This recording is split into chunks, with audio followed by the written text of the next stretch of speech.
Bon alors Elon, le sort s'acharne visiblement. Panne mondiale de Starlink. L'internet par satellite est hors service sur toute la planète, directement. Bim, allez ça part. Autour de 21h ce jeudi 24 juillet. L'antenne Starlink s'est mise à dysfonctionner chez 01net. Alors qu'on s'apprêtait à attaquer la troisième saison de White Lotus, nous avons été privés de connexion internet. En nous rendant dans l'application Starlink, sur notre smartphone, on a d'abord cru un dysfonctionnement temporaire. Un amas de nuages noirs dans le ciel. L'application indiquait en effet que notre antenne cherchait les meilleurs satellites auxquels se connecter. Après quelques minutes d'attente, on s'est rendu compte qu'il y avait quelque chose d'anormal.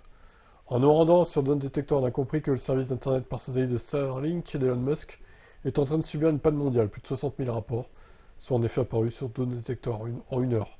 La plupart des témoignages proviennent d'Europe et d'Amérique du Nord, tandis que les témoignages se sont mis à affluer sur X.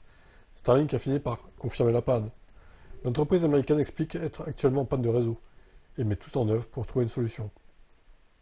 Alors, qu'est-ce qui a déclenché cette panne? On ne sait pas. Par contre, ça, secret d'État.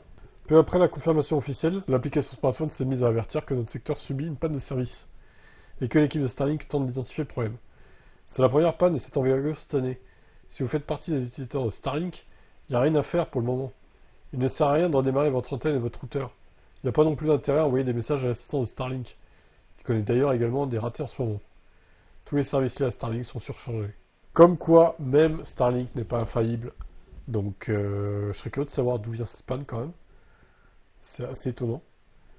Bon, de toute façon, le sort s'acharne sur Elon Musk et sur ses entreprises en ce moment. Donc, bof, disons, il fait pas bon à avoir des produits made in Elon Musk. Bon, alors j'imagine que ça va se régler assez vite. Enfin, j'espère pour vous qui avez Starlink.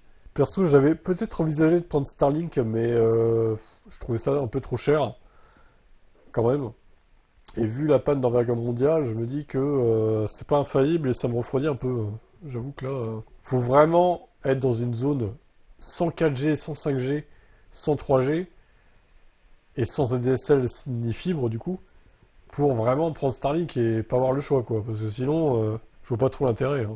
Avec tous les forfaits 4G, 5G qu'il y a maintenant qui sont pas chers, avec une grosse enveloppe data, c'est plus trop justifié. Alors même si évidemment le réseau 4G et 5G n'est pas infaillible non plus, c'est sûr, mais visiblement rien n'est infaillible, donc voilà. Chacun fait ses choix après.